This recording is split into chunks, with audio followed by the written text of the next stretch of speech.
Hello. Hello. Hi, how you Hey, doing? how are you? I'm good. How you doing? It's Uh, evening there, I guess. Yeah, it's good evening evening. here, same here. It's morning LA time, right? Yeah, it's still very early in the morning. Yeah, 10 a.m. Oh, wow. So you're just starting your day. Yeah, I am. Work is supposed to start right about now. Awesome. Thank you so much for joining and sharing your wealth of knowledge with everybody. I'm sure so many people are going to learn from today's conversation. Yeah, I hope so too. Yeah, because I've had a few people. So once we had a session with a Yale MBA graduate who got a first class from Unilag, ended up in Yale, and then somebody made a comment and said, "Oh well, is this these things only happen for people that get first class." And they were like, "What about them? They got a 2-2." And I was like, I'm Wow. sure that your 2-2 is not a limitation in this life. And I felt like with you, it was more or less having one stone and killing two birds, right? We're celebrating STEM women all through Yeah. July for Beyond Rubies. And then you're a 2-2 STEM woman that is successful. So I'm really excited for this session. And I know that, it will be such a Me too. blessing to watch it. Yeah, okay, so actually, let's get straight into it. So, I guess the first thing is tell us about is morning LA time. Typically, you'll be preparing for work and all of that. So, tell us a bit about what your typical day is like as a STEM woman, in the middle of Silicon Valley, doing software engineering. So, tell us about this. Okay, so with software engineering, first of all, we are kind of like flexible with time. So some people start at 9, some start at 10. I think the most important thing is to actually get your job done. Um, so for me, this is a time where we just have like our money, we call it stand up, where you just like let everybody know what you've been up to, what you did yesterday, what you did today, or what you're planning to do today. Then maybe some minutes later, we have like a Zoom meeting where we actually just talk to each other for a bit. Then you go right into it, start coding, thinking, and all that. But like All the that's the way fun the day stuff. starts. So yeah.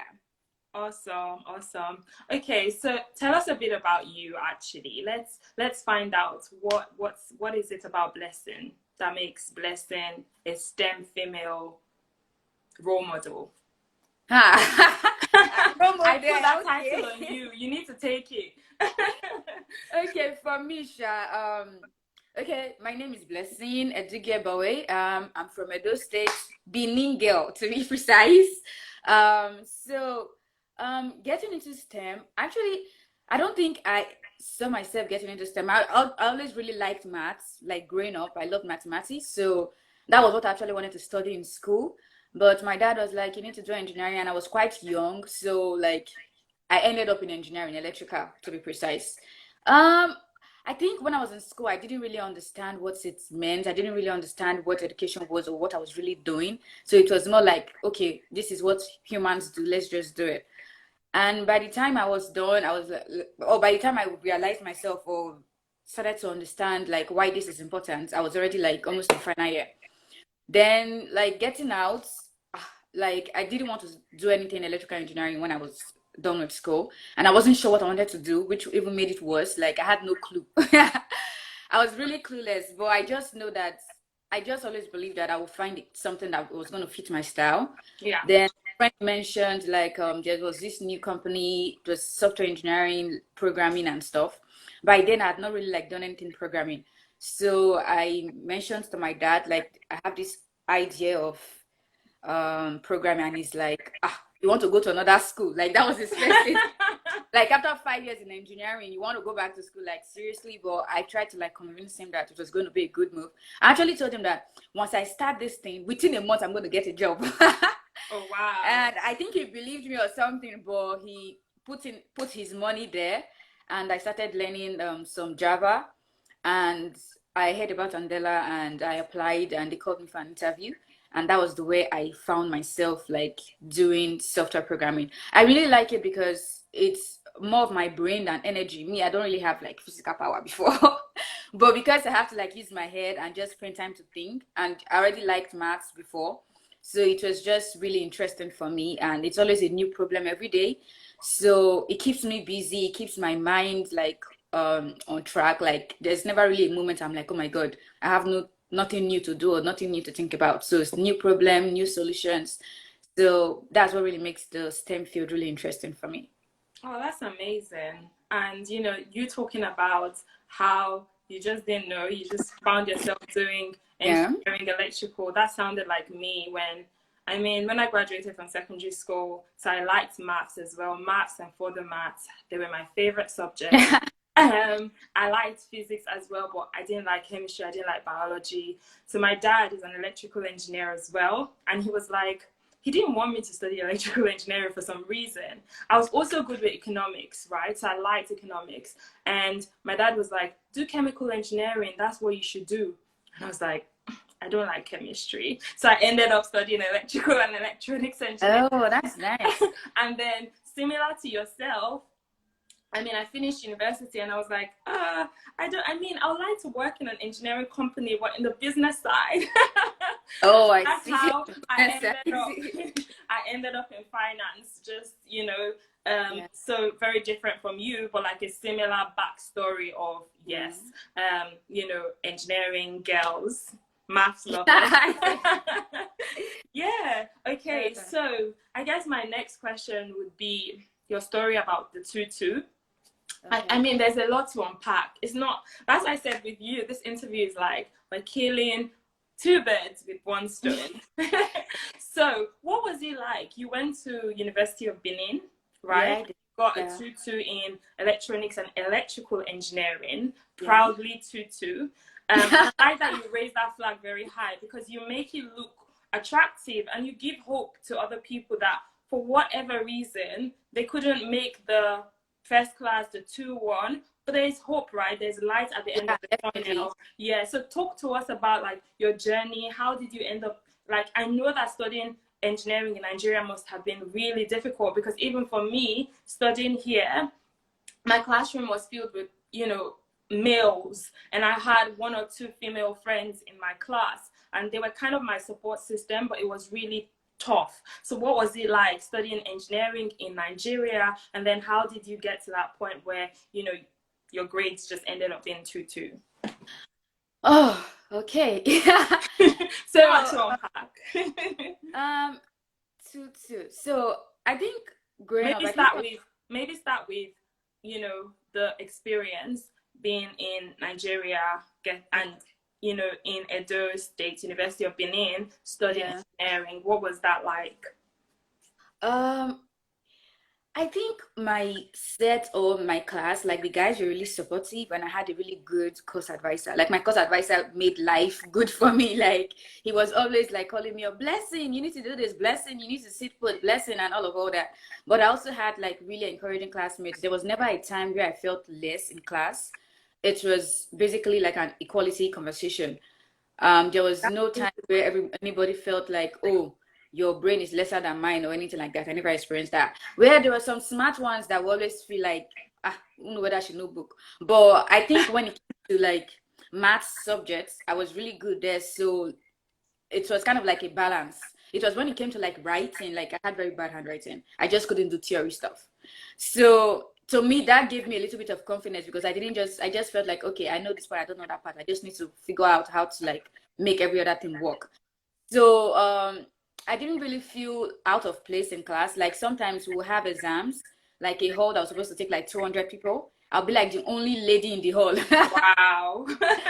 and like I just felt I don't know, maybe I think it's from home. Like my dad, like I'm the first child, the first girl. My dad never really made me feel like, oh, some things boys can do, some things girls can do. It was more like it's your brain, you got to do everything. So like when I got to school, I never felt like, oh, that guy is more superior to me or I am less than this guy. It was like a very, very, very equal conversation.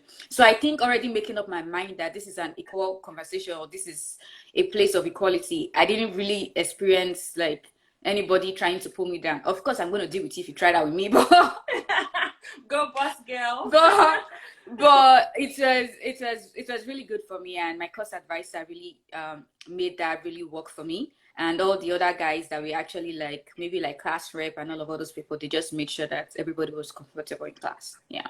Well, engineering stuff, as always. Oh my God, engineering stuff. And those guys were not smiling. Like even as a lady, I never really felt like, I think very few times that I had this like lady fever. They'll be like, oh, let's help her, now, woman, all those kind of things. But I think most of the time, like when we were deep in it, everybody was like facing their thing. There was no like special treatment, like, okay, this one is a lady, let us help her. Like everybody wanted to like make it, and I didn't really feel like there was any time or any major time that I got like a real special treatment to be like, oh, she's a lady, let's make her just slide or something.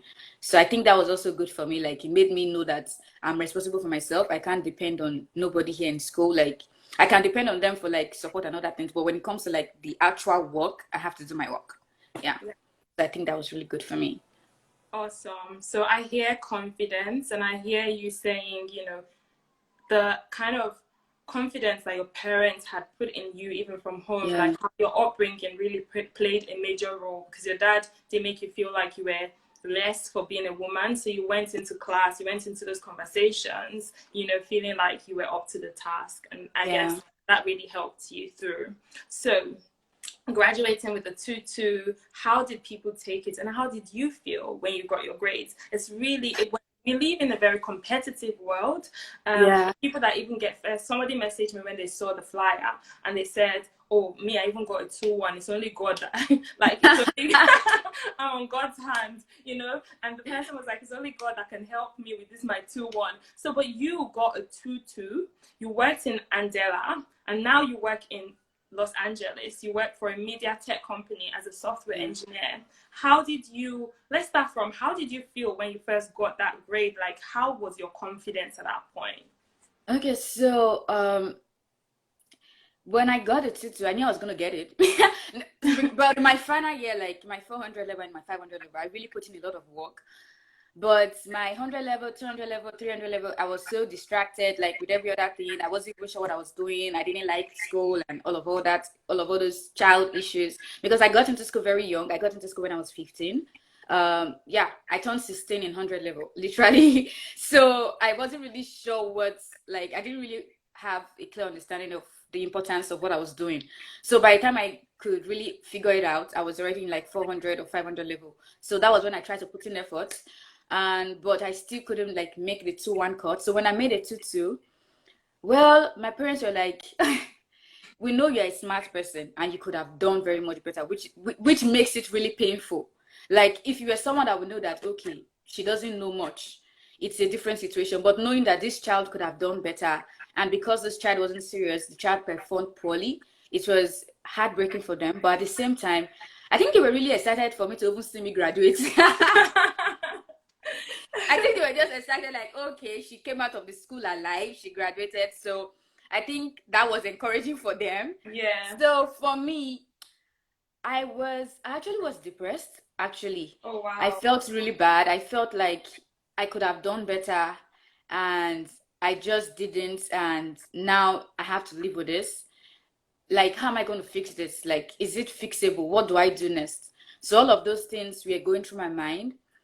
And it's kind of hard to talk to someone about a job when you have a 2-2, really. Like, but I went for NYC, and NYC happened. So when I was in NYC, that reality still didn't really hit. Then after NYC, I came back home and I realized that, okay, now I'm an adult. I need to get a job. I need to like do stuff. Like my dad can't be giving me money no more, that kind of thing. So I think when I got back home from NYC, after a week, my dad was like, okay, here's your CV. And believe me, I did not have one. Like, wow. I've never like made one. Like, I don't even know what was going on with me, but I just didn't have a CV. And he's like, how can you graduate after 1 year? You don't have CV. My dad was like, okay. And I had to find someone, pash CV. Like, my CV was 2 people's CV combined. Like, I just wasn't sure what I wanted to do or what was going to happen. And then I made plenty copies. My parents tried to share. My mom made copies. She tried to share to everybody. But even like I didn't even know the kind of job I wanted to do. Like, so like whenever I look through my system, like my laptop, I see some CVs like for assistants, business admin, all kinds of things, electrical engineer, like any career you can think of, I have CV. Like When I saw your bio and I saw that, I really laughed. I actually did have CV for almost every career, but like when I came out of like when I came out from NYC, and I was just like taking time out to think and meditate, and I was usually at home. I was usually alone at home, so I had time to actually think, and that was when programming came about. And I wanted to pursue it then, but like there wasn't really enough money to do all of that. Like I have siblings, I just finished school, I can't be demanding that much from my parents anymore. So I decided to go to Lagos, everybody to Lagos. I decided to go to Lagos to go and also.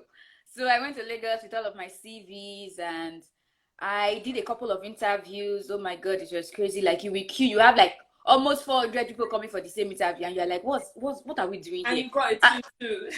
And I even have to even make matters worse. Like, and most companies, when you want to apply, you have to have like the minimum is a 2-1. So I didn't even have a lot of options. But one thing I was sure of was that anything that was available, I was sending CV. Like I was like bombarding everybody with CVs. So, but the little break I had was one I had with PZ. Like for that, they wanted us to have like an entrance exam or something. Like it's something like GRE, but it's not really GRE. But all these interview questions that they have, that is kind of like maths. But me, I'm already good at math. So like the first session, we're like 40 something in class, and they only picked two. And I think, yeah, they only picked two people from that set of 43 people or something. And I was the only person like in like the final batch that had a 2-2. Like nobody believed I had a 2-2. Like Oh, everybody wow. there had like a 2-1 or a first class. And they were like, how did you even get here? Like but I just always believe that I'm a smart person, and I didn't feel like my results should define who I am. Like if you want to get to know me, like get to actually know me. Don't like block me out because of my results. But even still, I just knew that that job wasn't for me. So I went back home and did some little programming before I came back to Lagos for Andela. Um, like even with Andela, like I wasn't even supposed to get in. Like they said something was wrong somewhere and all that. But I was able to get into the boot camp, and during that time, I felt like I was able to prove myself to them. Like they gave me a chance to prove myself. So we had like this 2 weeks, 2 weeks boot camp. You're supposed to like learn a new language and kind of like use it to build something. So like that was one of like the craziest weeks of my life. But Mm-hmm. I felt, but I knew that I had to give my all. Like this was my only opportunity. So like I could like maybe if I was sleeping maybe 4 hours a day. Like it was that crazy. Like if I was sleeping 4 hours a day, like so I had to Wow. put in a lot of work. So I feel like I always believe that you can always start from wherever you are. Like even before I got into Andela, there were other things I tried. Like I think I mentioned to you, I tried to venture into bead making. I was also helping a sister for like wrapping gifts, and sometimes she would give me some money. So I just felt like all those challenges, all those things I tried out, all of the interviews I made myself go to, even though I didn't know, even though I knew I wasn't qualified, like all those trying, pushing, just like built up my confidence and built up my character such that when the real team came, it was easy for me to just like put myself into it and just give myself to it. So I think that's it. Like no matter the kind of result you come out with, like even if you had a first class, you're not willing to give yourself into something, nobody's going to give you a job. Like they might give you a job because of your certificate, but you're not going to keep that job because of that certificate. Yeah. And I won't say, oh, go to school and don't be serious with school. Like that's a very big, like, some people will be like, ah, now just to collect paper. No, guy, if you can do anything you can do to have a good result, do it, because because your result gives you like that opportunity to like enter through an open door. Like when there's a closed door, your result is like, okay, I have a 2-1 or a first class, it opens the door for you. But when you have a 2-2, sometimes it's hard to get through that door. You have to put in extra work, you have to like show them that you're serious about this, you have to prove yourself several times. So I don't think 2-2 is a death sentence, neither is a third class. You just have to like give yourself to whatever you want to do, and whatever you find yourself doing. Like I feel like some people will be like they're waiting for the perfect job, they're waiting for the perfect opportunity, and they're just doing nothing. Like it doesn't work like that. I could have just stayed back and be like, okay, I have this dream to work with Andela, and that's the only thing I'm going to do. I'm just going to focus and wait for them.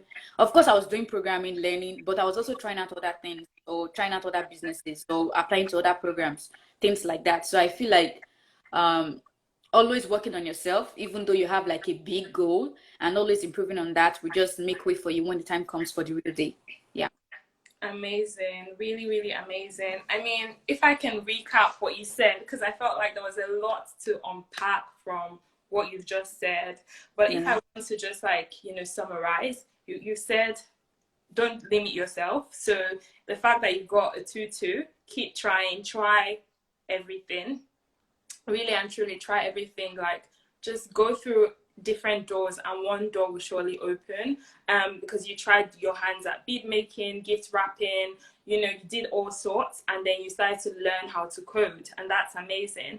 And I think I was listening to a webinar last week where one of the speakers said that actually applying for jobs that are above your grade gives you an opportunity at just practicing interview. So Yeah. you said you went for the PZ interview, you knew it wasn't for you, but that was experience for interviewing. It might have come in handy in the future for like potentially the job you have now or something that you've done subsequently, but just giving yourself to those opportunities and keep trying. And then you also advised that if you're in school, if you have the opportunity to, Yeah. get good grades, Like try your that's best. life. Yeah, because it's more or less like you're coming out of school with automatic privilege when you have good grades, Yeah. versus you having to literally Yeah. push hard to get that privilege.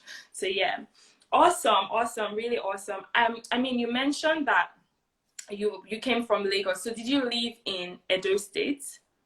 Yeah, I was in Benin. I grew up in Benin. My family's in Benin. So when I was job searching, I moved to Lagos. Awesome. And how was your time at Andela? What were your key, like, what was that program? Because you said a boot camp. I don't really know much about it. And for anybody watching that is in Africa or in Lagos and they might be interested in going into this world of technology, learning coding, what is Andela and what do they do? And how have they helped you? Oh, they helped my life. So it has metamorphosed like into something else right now, but like it's still a software company, not like a software outsourcing company. So back then they would take like young people, young Nigerians, not just young though, let me not use the word young, like anybody. Like if you think you can do this, they have a test. If you can pass it, you come to the boot camp.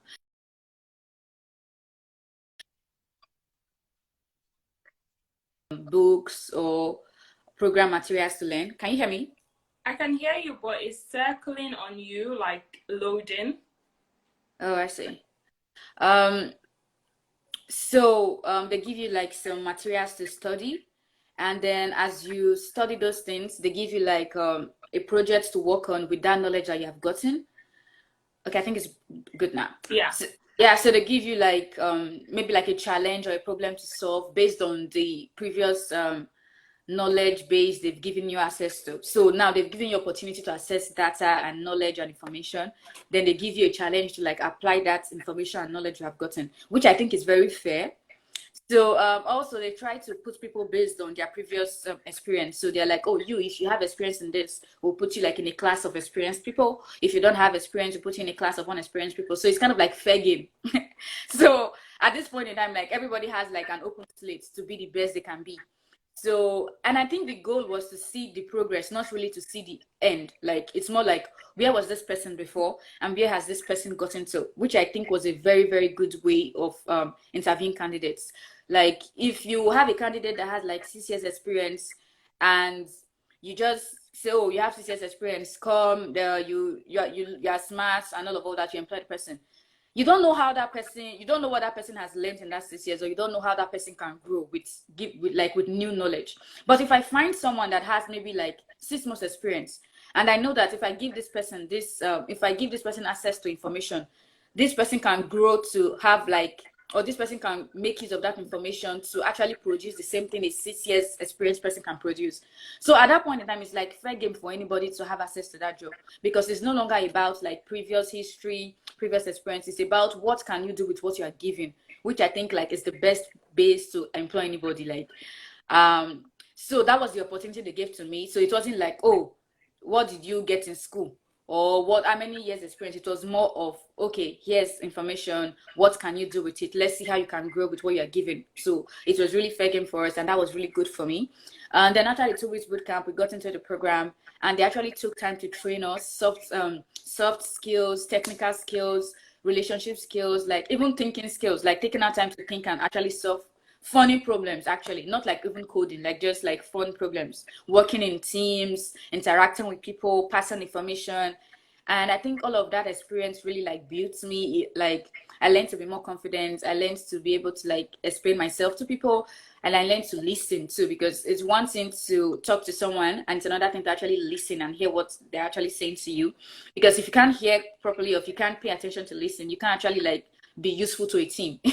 Like imagine being in a team meeting and they're talking and you're not even paying attention, or you can't even like listen and interpret. It's hard for you to like actually give a reasonable contribution. Yeah. So all of those skills actually like built me up. And also the experience with the company, they introduced us to like partners outside of the country. So it was not just like local experience, we had like international experience too. So like that was just like mind blowing. And it also gave me like the opportunity to like see other countries. So all of that exposure like really just built me into a really more confident woman. And I believe strongly that I can go anywhere in the world and just be able to stand my ground and like talk. That's Yes. Yeah. That's so amazing. So Andela took you, a tutor graduate, took you through a boot camp, trained you, and then unleashed you to the world as a software engineer, Exactly. ready to take the world by storm. That's amazing. That's really amazing.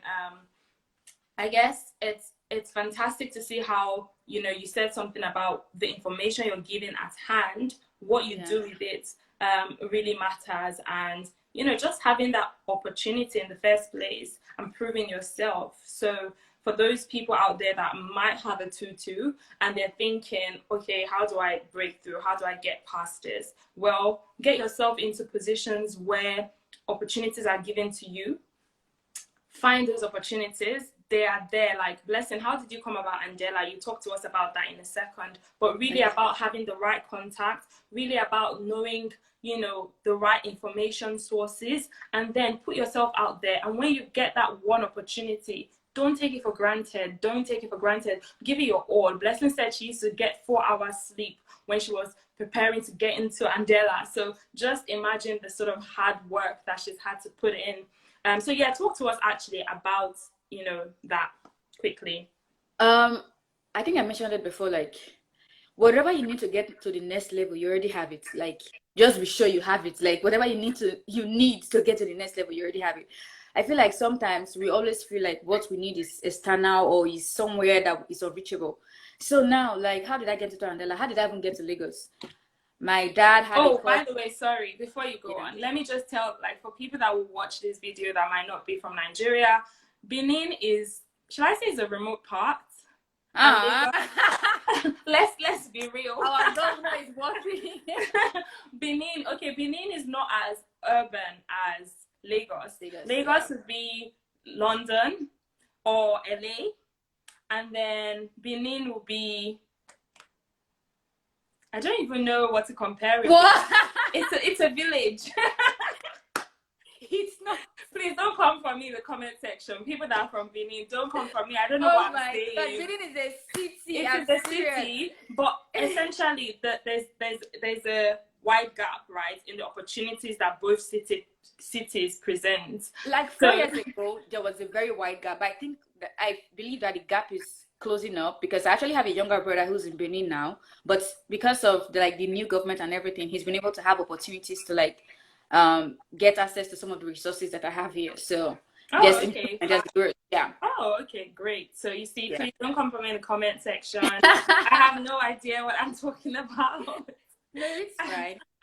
But yeah, like essentially, so and Blessing from a university in Nigeria, she went out of her way and found herself in the biggest city in Nigeria, got herself one of the most highly sought after job. Why? Because she put herself forward. You have to put yourself forward. I feel like that's one thing to That's one thing to definitely take away from everything that you shared. It's so evident that you kept on putting yourself forward, and that's how she might. And you didn't stop at Lagos. You said, "Oh, I'm a global citizen." You're going to tell us about that soon, but yeah, please go on and tell us about how you got that contact that put you forward to Andela. Okay, so I got to Lagos because my dad had a cousin who had a daughter that's supposed to be like my second cousin, and she was in Lagos, and she was actually with someone else, and she invited me that I could come stay over. That's where I actually found a place to stay in Lagos. Like the person I stayed with in Lagos is not even like a family member or relative, but like cousin, uncle, that kind of situation. But it was really a very, very, very beautiful home. Like it was just like I found new parents in Lagos. Um, but for like the Andela contact, it was a friend from NYC, and she just felt like it was something that I would like to do. And she's like, "There's this thing I saw. I think you will like it." Like that's the way she sent me the email, and I just knew that this was it. But like, so I've always believed that everything you need is around you. Just like some people, like even when they're trying to look for a job, their friends don't know, their church members don't know, like nobody knows nothing about you. Like how are they going to recommend you? Like if they don't know that, oh, you need a job or you have this thing going on. And I know it can be kind of like embarrassing when you're like, oh, I need a job. They'll be like, hey, what did you graduate into? Now start explaining your results. Because you can't start from saying you have to explain. So when I was in school, there's this lecturer, you now explain before you now mention. They're like, what did you graduate with? So I know it can be challenging, but I think what you need to put forward is that this is who I am, and I'm ready to put in the work, and I'm ready to take on the challenge. And also, you don't just have to sit idly. Find something to challenge you. Volunteer. Do free work. Like look for something to do. Like even if it's to go for maybe a tech event, go for a tech event. Try to like just be around those kind of things. Like when you put yourself out there, it's easy for people to remember you. And also always try to leave a good taste in people's mind about you. Let me use that word. I feel like there are some people you meet, like you don't want to meet them again. Like that girl was rude or something, or that kind of thing. Like try to smile, try to say hi. Like you're looking for a job. Like really, you have to smile. Like you have to like be kind. Like, oh, maybe you are going somewhere and something happens, you're like, oh, sorry, because you don't really know. Like I feel like Nigeria is such a place to connect. Like it's so easy to connect with people back, like in Nigeria. Like you can be in church and make connections. You can be in a family meeting and make connections. And everybody almost knows everybody. Your cousin knows a friend. Your uncle knows somebody. Like all of that connection. Like if you are being nice to someone and someone has seen you, like even at something as simple as being a worker in church. Like if someone sees your dedication, they'll be like, this girl is always coming early. She's always doing this. She's always doing that. The day a job comes to mind and they're like, who do you think will be competent enough to do this? Even though they don't know what you graduated with, they'll be like, there's someone I know that's competent. And your name comes to mind. But if all you do is press your phone, lie down, chat, imagine your friends know you as a chatting person. Nobody's going to recommend you for a job. They're like, she's always online. I chat with her all the time. Just go with her. Like, like nobody's going to recommend you for a job. Like, because I know that if you're in my office, you're going to be on Instagram or true. So what's the point? So you have to like, let's say like make yourself who you want to be, or present yourself the way you want people to think of you, like when it comes to a job or when it comes to whatever thing that is you are looking forward to. Like if you are looking for a job, you have to put yourself forward as a professional. You have to put yourself forward as competent. So I feel like the friend that reached out to me, she felt like this is something that I think Blessing will be good for. I've seen her do something. I've seen her being competent. I've seen her work hard, and I've seen her take her time to learn or study. So this is something she can actually do. But if all the time we were together, all I was talking about was buying new shoes or buying new bags, she won't be thinking of programming. She'll be like, she'll not get that time. Or talking about man. Yeah. Okay. Hello, babe. Yeah, definitely talking about man. Or talking about marrying a rich man, or marrying someone that will take away your problems. All those kind of conversations. Like, please don't be having such. Like, because if I'm a lady and there's a position at my company and all you discuss with me is how to grab a man, I don't want you to come and grab my boss or something. So because I'm tired. Wow. Yeah, like I don't want you to come to my office and everyone is now focusing on you. please, I beg, I can't do that. So I won't recommend you. That's the truth. But if I know that this lady, she works, man, like even the little things she has in her hand, she's serious about it. When they're talking about something, I'll be like, I know someone that can do this. So I feel like making yourself or putting yourself to people as that person just makes way for you. And also you start to attract those kind of people. Like people will be like, ah, this girl looks serious. What field is she in?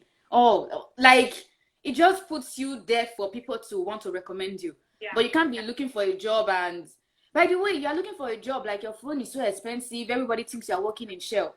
Like, babe. Blessing, for coming. I feel like you're flogging the viewers.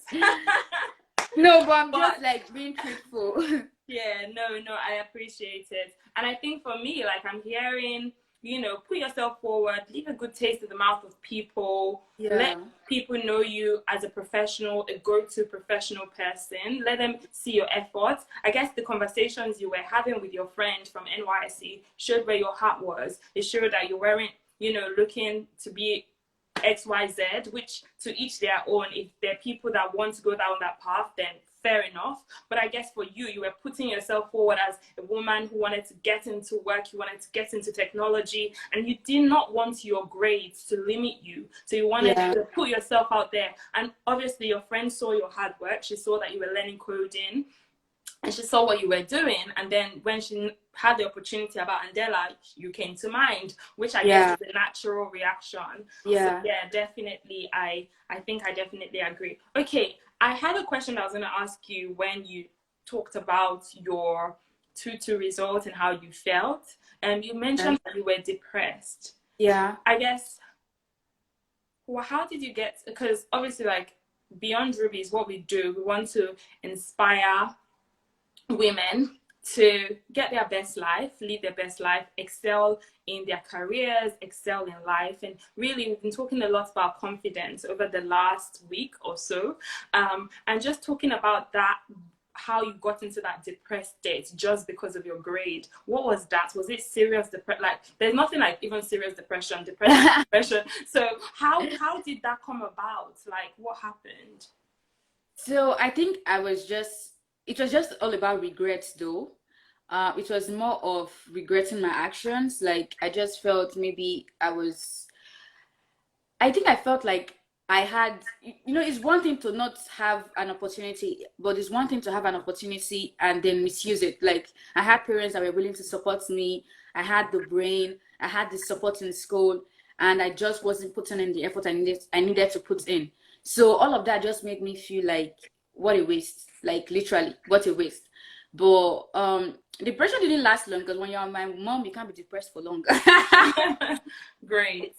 But it was more of I was really assured, like I was expecting worse from my parents, like I was expecting them to be like, oh, you this child or something, but they were more like, we know, we believe in you, so we believe that even though this happened, like it can be better.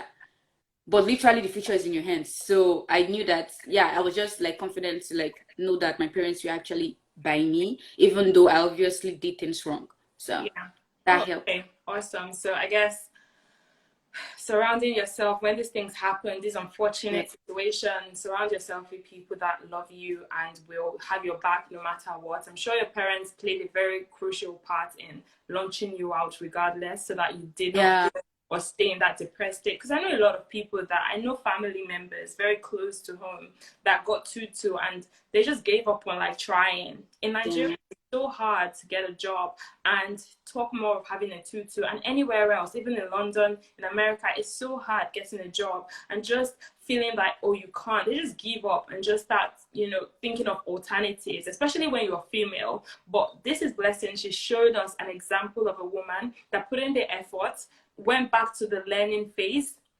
That's something that I realized from your story, that you actually went back to the learning phase. You decided that you're going to start to learn ways of getting to where you wanted to get to. And this is Blessing sharing her story on how she took that journey and how she managed to make something for herself. Nigeria is a place that women find themselves in all sorts of compromising situations, but she didn't find herself in any of that compromising situation because determination, confidence were like her watchword. And that's our encouragement for everyone watching and everyone that will watch this, you know, subsequently. Okay, so let's go to the next question. I've been looking forward to this one. So, What's the question? Lagos to LA. Wow, international babe. From Benin, from village to global. Somebody's giving you a high five. Oh, Benin to the world. So how did you do this? Like, tell us about your journey to the company you currently work at, and how did you navigate it? Man. Okay, that's a tough question. Yeah, because I actually really love Andela. Like, if I don't know, like, it's one place that I think I would have loved to have stayed longer, but I just felt like I think it was time to move on. But at the time I was leaving, I wasn't even sure what I was going to do next. I just knew I was going to make it. Positive thinking. Yeah, definitely. I always dream of my next step. Like, I dream of it. I dream of it. I think of it. I meditate on it. Like, I don't leave anything to chances. Like, even before I got to Andela, I'd already pictured what the office was going to look like. Amazing. So I always do that because I don't know, it just gives me something to hold on to or something to focus on. Okay, so for the LA story, okay. I don't know. But okay, let's see. I'm trying to find the easy way out. Actually, okay, so the truth was I was in a relationship and the person was on the other side of the world. So I think the goal was to move over here and to like maybe cement things out or whatever it is that happens. So up close and personal. But well, let's say fortunately it didn't work. And by then I'd already submitted my resignation letter. Wow. So here I was about to resign and planning to move somewhere else, and the plan I had was kind of like crashing. So I started doing what I did before I got my first job. I started looking for opportunities, like what can I do? Like when I leave here, where can I go to? What are the opportunities out there? I think whenever I'm thinking of the next step, I think the first thing that always comes to mind is learning. What do I need to learn to move on? What do I need to learn to move on? So I started looking out for boot camps like outside of Nigeria. And then I found one. The fees was like $17,000 or something. So definitely, even if I gathered everybody's money, oh my God, I said the government wanted to sponsor me, but there was there's no way I was going to gather $17,000. Like, so I just knew I couldn't afford it. But I saw a story they had about a lady. She worked on an open source project. So open source projects are like a software engineering project you can work on that other people can use. So she worked on something that other people can use, and it was really good. And I saw that she also went to this same bootcamp I was interested in. So I reached out to them, to the CEO actually. I wrote a mail to the CEO and I was like, I saw this thing that this lady at your bootcamp made. It's really nice, and I was just really encouraged by it. I would love to come to your bootcamp, but I can't afford it, literally. Wow. Also, I'm in Nigeria. And it's like, oh, wow, that's so nice of you to reach out. You know what? If you can come, just come over. We'll see what we can do. I was like, nice. So I'd already gotten my ticket. So I came over. I was at my uncle. Fortunately, I had someone I could stay with. Then I actually went to the school, to the bootcamp program, and I saw what they were doing there. And you have to do like an interview before you can even like get in. So I did that interview, and fortunately I did well. Then it was time to pay school fees. And it was time to pay school fees. And I remember having this conversation with my uncle. And he was like, how much they say that they pay? I said, and the money. But I just told him that I don't know it was going to work out. I don't know what's going to happen. But fortunately, they gave me like kind of like a scholarship and to like reduce the pay. And also it was more of if you get any job that can actually afford to pay, you can pay. But if not, that's fine. So it was Oh also like an wow. open market, like an open. I feel like whenever you try to do like daring things and people can see that this girl can actually dare venture into this, like who just wakes up and sends a message to a CEO? I Yeah, know. like so Wow, boss I believe moves. that, yeah. So I believe that that one conversation actually made them imagine that, oh my God, we have a lioness coming over. Wow, of course. So when I got there, Wow.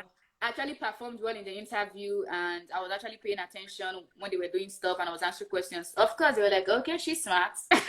But that email gave me like an open door. And then what I already knew, the knowledge I already knew, like came after. So it just like made way for me. And then I was able to spend some time doing that boot camp for 3 months. And at the end of 3 months, of course, my visa was going to expire. I have to come back home and all that.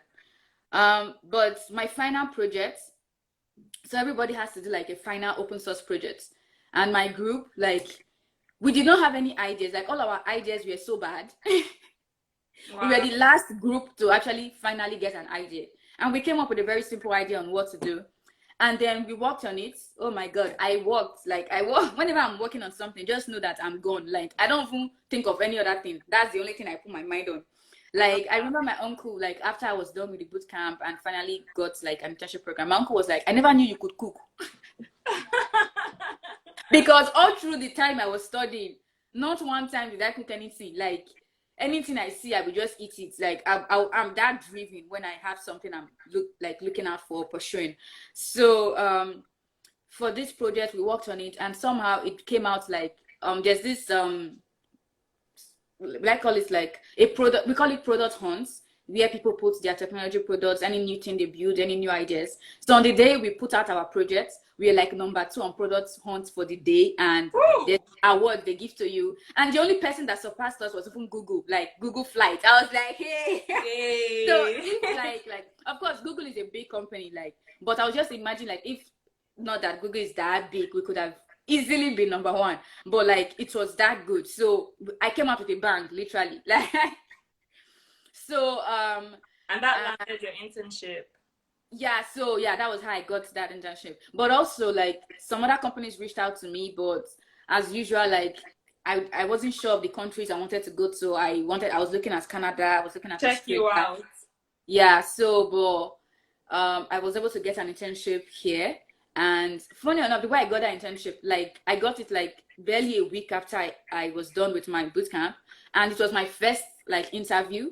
And I got the offer an hour later. Like I was just Wow. arriving home when I got the offer.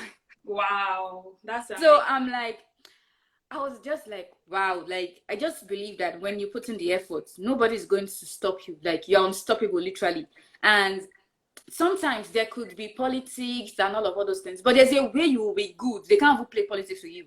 Like if I have a company and I have a brother that I know that is good, his family, but I know he's not really smart like that. Then I have another young lady and this girl, I know she's fire. Like there's no way I'm giving my brother the job. Like literally, I'm not giving you because I rather give you money. Like I can help you with money. I'll be like, okay, hold this one, support yourself. But because I want my company to grow, obviously, I'm going to employ a person that's going to make impact. So if like I know people always say politics, people always want to play around and all of that. Just focus on yourself first. Like focus on yourself. Like build you. Like when you build you, you become like an attractive asset. Yeah. Yeah. So when they were trying to even play politics or any of all those things, they actually have to weigh options. Like the option of family and relative, is it better than this option of assets that might bring in money into our company? Like, of course, you're going to outweigh. So just like focus on yourself, try whatever you can try to improve yourself, learn. Also, when I was moving here, I could have been like, I just want a job, I just want a job, I just want a job. And it would have been really hard trying to like get a job in another country, like especially with a tutu or just like random experience that nobody knows about. But because I was like, okay, what do I need to learn to get it to get to this new level? That was the way I was able to like land this internship. Amazing. So yeah. Yeah. Amazing. Well done. Oh my God, your story is so inspiring. Let me tell you why it inspires me so much. I don't think you're from like affluence or from privilege of any sort, not academically, not financially, from family background. Yeah. And look at you today, like you've done so well, and you're raising the flag of being female in tech so well. And I think when I was listening to you, one thing that stood out for me was how you sent that email, just daring to do the unthinkable. Yeah. Like you went and researched the CEO and sent an email. Did you eventually did you pay for the boot camp in the end? Yeah, after I got a job, and the job was definitely well paying, so I could afford it. Oh But I wow. actually had like a year to pay it up, so it was more like, what do you have to pay? Amazing. And that's one thing that I want to encourage everybody watching. If you want to get, and another thing before I say if you want to, another thing is Blessing went seeking after opportunities to learn to get to where she wants to get to. I had to do the same. When I got into finance, I had to like do ACA. I had to start from the scratch. I was working already doing investment banking and all of that. And I went back to starting a graduate scheme that allowed me to learn about accounting from fundamentals and build myself up that way. And I think it's so important to find opportunities to learn. I took a pay cut. I moved continents as well.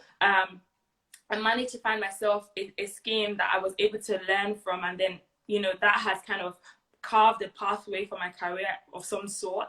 And I think that's something that you've also had to do, and it's so important. And I guess another thing is that I'm encouraging people to just find, do the daring things that that are uncomfortable. There's a popular phrase, Yeah. like it says, do it afraid.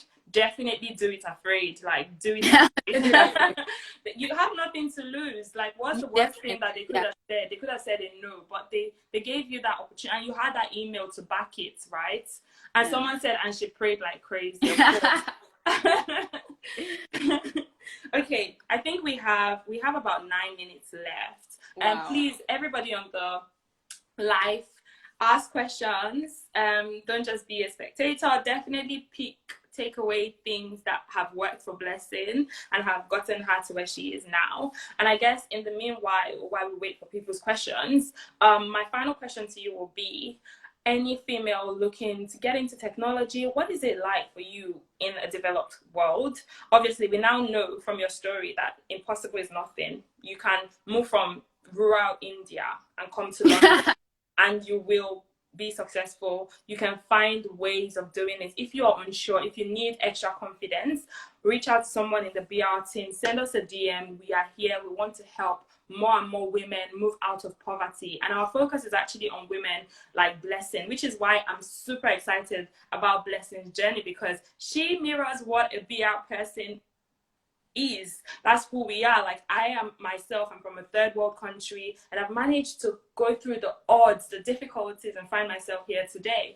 And we want to be able to see more women doing that, and we want to support as many of us as possible. So if you're in India, Pakistan, Nigeria, Lagos, Ghana, wherever, reach out. If you need extra confidence boosting, we are here to help you. Your CV, we are here to help you find those opportunities, give you just pep talks, everything. Come to us. But I guess my final question would be, I'm a woman, I want to get into tech. What should I expect? Well, I think the first expectation is expect to use your head. Expect to use your head, expect to think, expect to work hard. And I don't think you should come in here expecting someone to be supporting you all through your journey. Expect to like put in the time. Good. I don't have to express time. Like, you're going to need time. It's not magical. Like, you're going to have to give yourself time. And sometimes it's going to be hard and you can't even figure it out.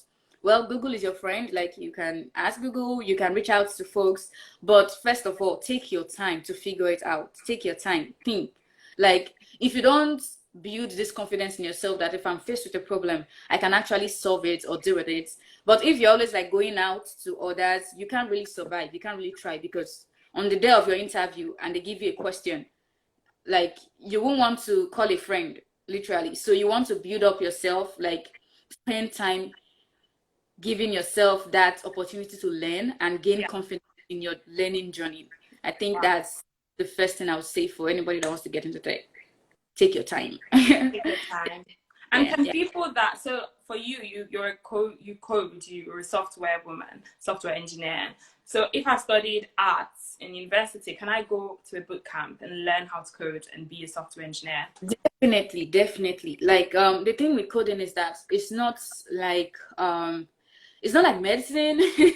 Yeah, it's definitely not like medicine. It's a skill you can actually like the boot camp I attended over here, like people came from all walks of life, all types of field, women, men, different things. Someone is like, oh, I was into geography, I was into finance, I was into like random things. I'm a painter, like literally. I'm a painter. So what more can you not like? You can come from any background. I've seen people that were drivers before, like coming to tech. It's just like I said, it takes time. It doesn't happen magic. The time you invest is the benefit. Like the more time you invest, the more benefit you get out of it. So, and I can tell you that if you take your time for 3 months and focus on programming, or just take one programming language and focus on it, at the end of 3 months, you should be able to find someone to employ you. Literally, like I can bet on that. That if you take your time for 3 good months and focus on a programming language and say, this is what I want to learn, in 3 months, you're going to find a company that is willing to employ you, because there's so many things to be done in tech, like so many things, so many varieties. You heard Yeah, it, so, guys. You heard it, please. You so heard like it right so here many on things Beyond to be Rubies done. Inspire Her series Yeah, that so you can 3 months can change your life. 3 months. Can Go like find that course, yeah, learn it, do it, you get a job. Guaranteed. Blessing told you, not me. I'm just serious. saying. Yeah. But any questions, guys? Any final questions? Any questions? Any questions? Ask Blessing a question. Ask Blessing a question. Blessing, can you talk to us about, so you talked about like the pathways. How would you encourage any girl, female in university that is thinking about life after university, what to do? Similar to me and you, when we were at that phase, we didn't really, I think we had 3 minutes. We didn't know what to do. But now that you're where you are, looking back, what would you say? Well, I think money is a motivator. Money is a motivator. Independence is a motivator. Like when you have looked at your life, you want to be able to afford things. You want to be able to help others.